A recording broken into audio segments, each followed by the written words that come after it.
Oh, howdy all, grab yourself a drink. It is time for some Path of Exile 1 discussion. Welcome to day 12 of Teaser season for patch 3.28 and the upcoming Mirage League.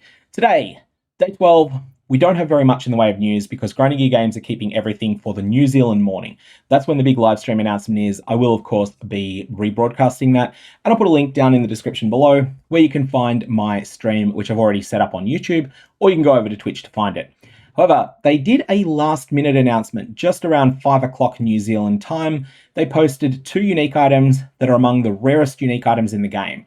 Fair warning, these items are already the same rarity as Mageblood, Calandra's Touch, Defiance of Destiny, Headhunter. These are crazy rare items. They're being gigabuffed. One of them is being gigabuffed to the point that it's now actually quite interesting to use. The other one is being buffed a lot, but not enough. Let's start with the one I'm more dismissive of. Essentia Sanguis. This is a cool item, but it's one of those items where it's a weapon with a bunch of extra cool stuff that it does, but the weapon-based stats just aren't there.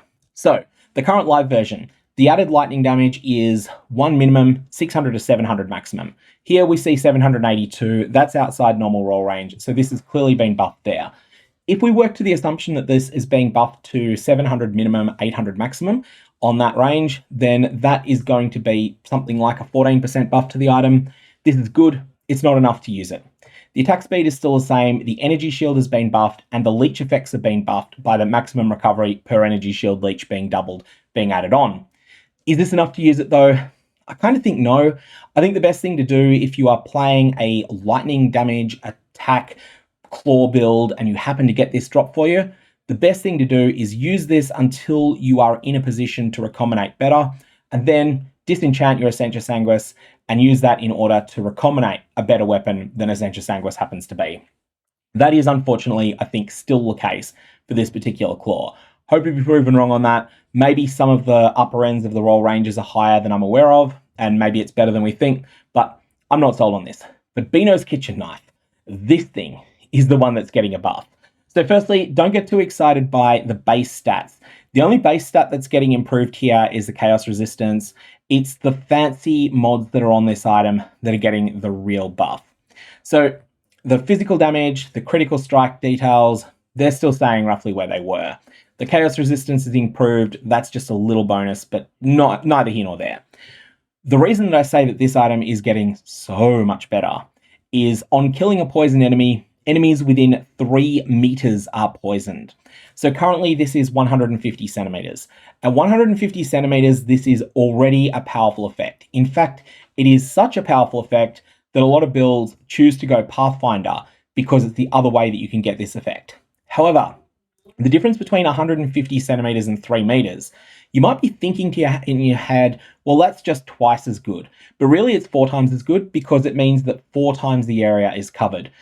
The way that this particular type of what I term pseudo-proliferation works, this is not the same as elemental proliferation that you might be familiar with. It is the same, however, as the effect that is found on the unique ring Beric's Respite and the unique boots Abrath's Hooves, although those are for ignites. What it does, when it triggers, it looks for the most intense poison that's on the enemy, so the highest amount of damage per second that's being done by an individual poison. It then puts a new version of that poison onto every enemy, well, now within 3 meters, previously within 1.5 meters. However, the other thing that's really significant is that the poison version of this works differently to the fire version. The fire version just copies the old duration. So if your ignite has 4 seconds left, then the new ignites that are created by it have 4 seconds left on them. However, if your ignite has 10 milliseconds left, the new ignites created have 10 milliseconds. With Bino's kitchen knife though, the new ones get a fixed new duration. So this is something that can really spread across multiple screens. This is the sort of weapon that if you're using this and you hit one monster in a blight path, then that first monster dies from poison and then everything near it gets poisoned. Then those monsters start dying and that poison still propagates further and further up the line. Once you start being able to do damage over time cap damage, then you're going to find that this is going to allow you to just melt entire screens in an instant. That's where Bino's kitchen knife is at its absolute best. Anyways, it's now hitting 4 times as much area as it used to hit, and that means that this is going to be far, far, far stronger than it used to be. I think that Bino's Kitchen Knife is now unquestioned best in slot.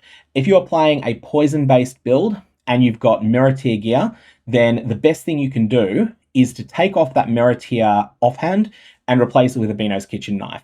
Yeah, sure, you're going to deal less damage in a single target situation, but when it comes to AoE damage, and you're playing poison, so you want to be good at doing AoE damage, you'd be playing a different build if your goal was to do single target.